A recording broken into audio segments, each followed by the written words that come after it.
নমস্কার, আমি শঙ্কর আপনাদের সামনে আমার ছোট্ট ইউটিউব চ্যানেলে আশা করছি যে খবরগুলো আপনারা দেখতে চান সেগুলোই চেষ্টা করছি। আজকেও সেরকম খবর রাখবো এবং সবার কাছে একটা বিনীত অনুরোধ, যদি ভালো লাগে আপনারা সাবস্ক্রাইব করবেন, সাবস্ক্রাইব করে আশীর্বাদ করবেন যেন এই ছোট্ট চ্যানেল আরও বড় হতে পারে, এবং তার সাথে শেয়ার, লাইক এবং কমেন্টস করবেন। কমেন্টস অত্যন্ত দরকারি, তার কারণ হচ্ছে যে যদি আপনাদের কোনো সাজেশন থাকে, মতামত থাকে, সেটা আমায় আরও উদ্বুদ্ধ করবে আরও ভালো কন্টেন্ট দিতে। সম্প্রতি 18 ডিসেম্বর বৃহস্পতিবার ছিল, এনফোর্সমেন্ট ডিরেক্টরেট উত্তরপ্রদেশে একজন জনৈক ইউটিউবারের বাড়ি রেড করেন। তার নাম হচ্ছে অনুরাগ। আমরা বিস্তারিত ব্যাপারটা একটু জেনে নেব, কিন্তু যেটা মুখ্য বলার উদ্দেশ্য, যখন রেড হয় ইডির অফিসাররা নিজেরাই হয়ে যায়। একজন কৃষক পুত্র, যার বাবা একজন কৃষক, তার বাড়ির গ্যারেজে কি কি দেখা গেল আসুন দেখে নিই। ওই জনৈক ইউটিউবারের বাড়ি যখন রেড হয়েছিল, তা গ্যারেজে ঢুকে ইডি অফিসাররা দেখলেন Lamborghini Urus, BMW Z4, Mercedes Benz, কি নেই ওখানে। উত্তরপ্রদেশের উন্নয়নের বাসিন্দা ইউটিউবের নাম অনুরাগ দ্বিবেদী। বেটিং এবং জুয়ার অ্যাপ সংক্রান্ত একটি মামলায় তদন্তের সময় অনুরাগের নাম উঠে আসে ইডির হাতে। হদিস মেলে জুয়ার নেটওয়ার্ক থেকে আর্থিক আদান প্রদান এবং অবৈধ আয়ের বিষয়। অভিযোগ, অনলাইন বেটিং এবং জুয়ার অ্যাপ থেকে বিপুল অর্থ উপার্জন করেছেন অনুরাগ, আর সেই সংক্রান্ত মামলাতেই বৃহস্পতিবার উন্নয়নের বাড়িতে হাজির হয় ইডি। খবর অনুযায়ী অনুরাগের বাড়ি থেকে নামি দামি জিনিসপত্র, গাড়ির খোঁজ পাওয়ার পাশাপাশি ইউটিউবারের সংস্থা এবং তার পরিবারের সদস্যদের ব্যাংক অ্যাকাউন্টেও কোনো বৈধ লেনদেন ছাড়া বিপুল পরিমাণ অর্থের খোঁজ পাওয়া গিয়েছে।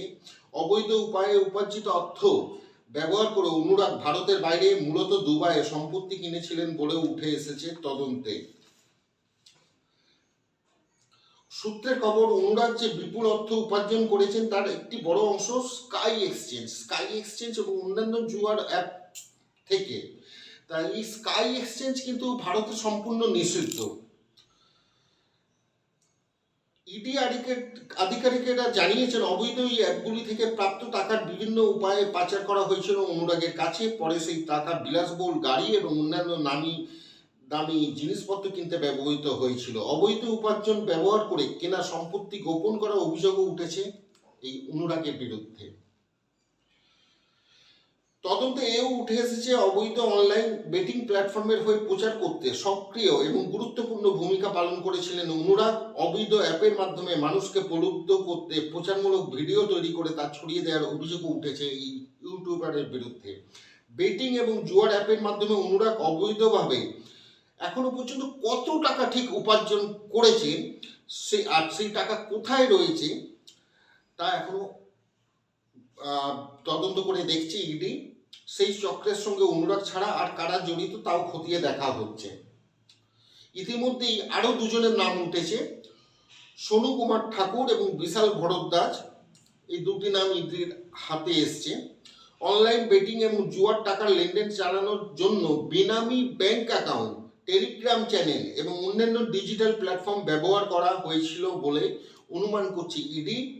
কেন্দ্রীয় তদন্তকারী সংস্থার তরফে ইতিমধ্যেই বেআইনি আর্থিক লেনদেন প্রতিরোধ আইনে, যেটাকে আমরা বলি prevention of money laundering act, অধীনে মামলা দায়ের করা হয়েছে বলে খবর। কিন্তু যদি আমরা একটু দেখে নিই, কে এই অনুরাগ।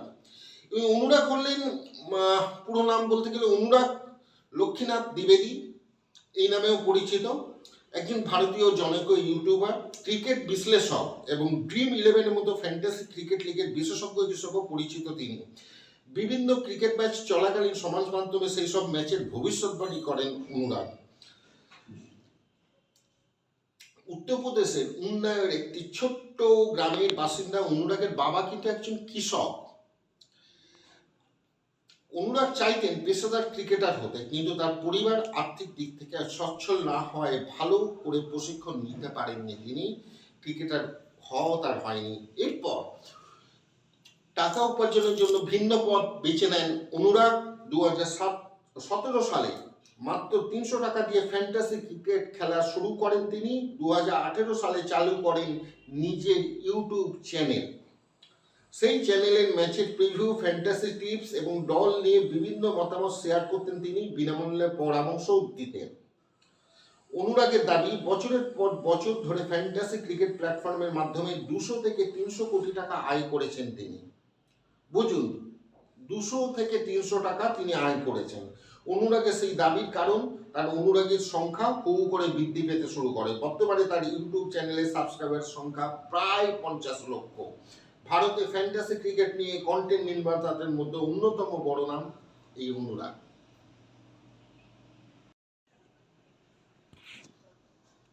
জনপ্রিয়তা থাকা সত্ত্বেও অতীতে বারবার সমালোচনার সম্মুখীন হয়েছিলেন। অনেকেই তার আয়ের বৈধতা নিয়ে প্রশ্ন তুলেছেন। অনুরাগের বিরুদ্ধে ফ্যান্টাসি লিগ এবং জুয়া খেলার প্রতি মানুষকে প্রলুব্ধ করার অভিযোগও উঠেছে। অভিযোগ, ইউটিউব চ্যানেলের ফাঁকে বেটিং এবং জুয়ার অ্যাপের প্রচার চালাতেন এই অনুরাগ। তার কথাতেই বিপুল সংখ্যক লোক সেই অ্যাপগুলিতে যোগদান করে, যা অবৈধ কার্যকলাপের পরিধিকে আরও প্রসারিত করেছে বলে ইডির দাবি।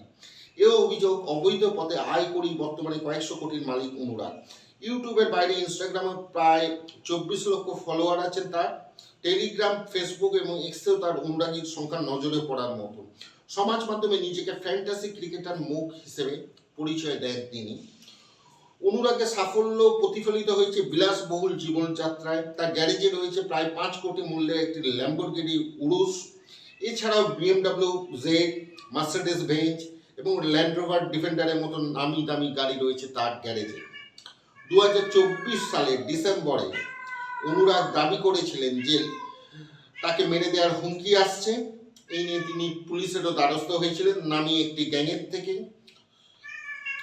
2025 সালে নভেম্বরে অনুরাগের বিয়ে হয় এবং দুবাইয়ের বিয়ে সে আসর একটা বিলাসবহুল ক্রুজে বসেছিল। জনসাধারণের দৃষ্টি আকর্ষণ করেছিল অনুরাগের ওই বিয়েটি। প্রশ্ন উঠতে শুরু করে, কিভাবে একজন সাধারণ ইউটিউবার এইভাবে বিয়ে করার খরচ জোগাড়বে। বিষয়টি নজরে পড়ে ইডিরও। তারপরে তদন্ত শুরু হয়। এরপর বৃহস্পতিবার ফ্যান্টাসি স্পোর্টস প্ল্যাটফর্মের সঙ্গে সম্পর্কিত আয়ের উৎস অনুসন্ধানের জন্য অনুরাগের উন্নয়ন বাসভবনে অভিযান চালায় ইডি। এবং এখন আমরা তদন্তের ফলাফল কি হচ্ছে সেটার দিকে চোখ রাখবো। এবং আপনারাও যদি কিছু জানতে পারেন কমেন্টস করে জানাবেন। এই জানিয়ে আজকের মতো শেষ করছি। সবাই ভালো থাকবেন, সুস্থ থাকবেন। নমস্কার, শঙ্কর, জয় হিন্দ।